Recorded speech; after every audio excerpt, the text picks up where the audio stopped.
Hello and welcome back to Ultimo Warrior's Weekly Intel. I'm Jay. And I'm Gus. This week we've had exciting Rocket League news, the Xbox Games Showcase, and big Nintendo exclusives as long and a cryptic Dr. Disrespect teaser. Mysterious. Say that 5 times, Gus. I definitely couldn't.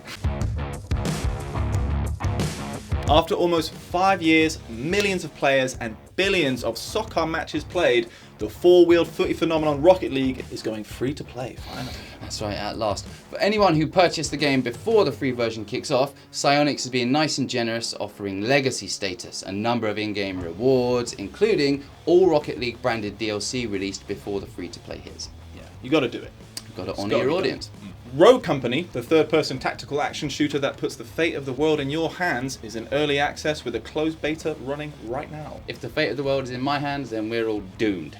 Regardless, Rogue Company is action-packed with no shortage of weapons, gadgets, and style.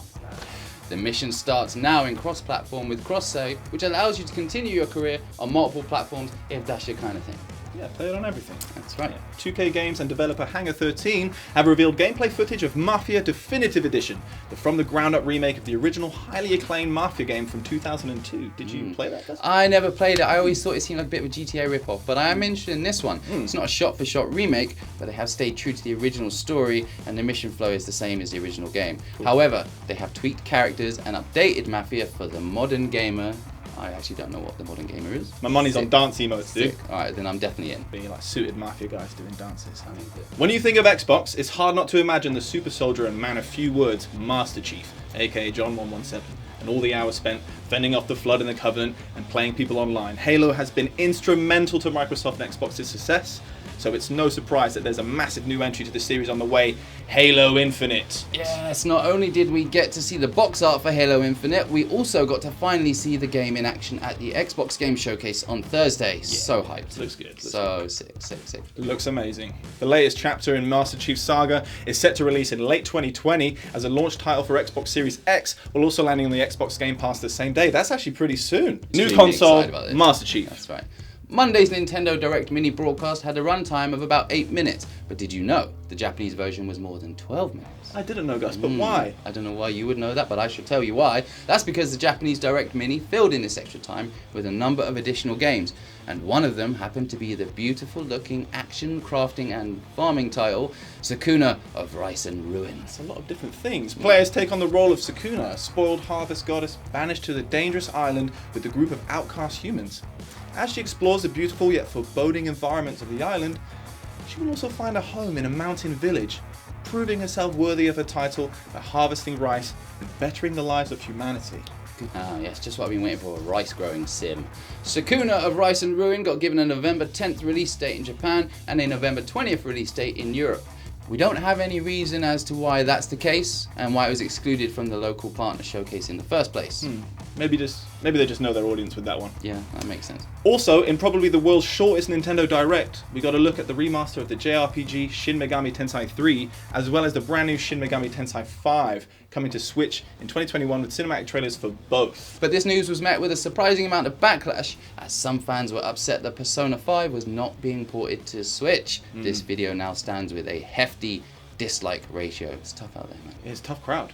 Doc is back. Well, he's certainly letting us know that he's possibly on his way back, just not on Twitch. Yeah, this week Dr. Disrespect dropped a teaser on his Twitter, followed by an exclusive interview with PC Gamer. We still don't know what actually happened to cause the complete and total Twitch ban, but what we do know is the final stream is still super weird. Definitely weird. What aren't they telling us, man? What aren't they telling us? It's a conspiracy. People want to know. Tell the people, man. If you didn't know, Ultimo streams are happening weekly, as well as the Warfare Wednesdays, which surprise happen every Wednesday. Yeah. This week, the stream, we're playing the newly released PC version of Halo 3, and Ben gave his first impressions of Ghost of Tsushima. I also reviewed Sucker Punch's new hack and slash epic, so make sure you check that out and let me know in the comments what you thought. Really nice review, guys. I really enjoyed it. On that one. Yeah. Finally, onto the Xbox Games Showcase. Now, we've already seen the news of Halo Infinite, but what else was revealed at the show? we got a look at the latest Forza Motorsports. Zombie multiplayer game State of Decay 3 was announced. We got a further look at Everwild, the new fantasy nature game from Rare. Updates on Don't Nod's Emotionally Charged Tell Me Why, and Ori and the Will of the Wisps, both coming to Xbox Series X. Avowed, a new first-person fantasy RPG from Obsidian. As Dusk Falls, a striking-looking narrative adventure game. A psychedelic montage from mind-melting platformers Psychonauts 2. Speaking of 2s, Destiny 2 Beyond Light will be optimized for Series X. Stalker 2 was announced. Warhammer Darktide, a 4-player cooperative shooter, is on its way too. Tetris Effect Connected, an update to the transcendental Tetris Effect. The Gunk, a science fiction cleanup adventure, looks very fun. And a look at Bloober Team's The Medium, in which you play in 2 realities at the same time. And Sega showed off Phantasy Star Online 2, New Genesis. What a mouthful. Heavily anticipated military shooter, Crossfire X, will be out this year. And finally, the storybook fantasy game Fable is being revived by British studio Playground Games. But with all those announcements, we're going to need some time to digest and gather our thoughts. And I need a glass of water. And that wraps it up for this week's Weekly Intel. Like, share, subscribe, do all the stuff we want you to do, because I f***ed it up at the end.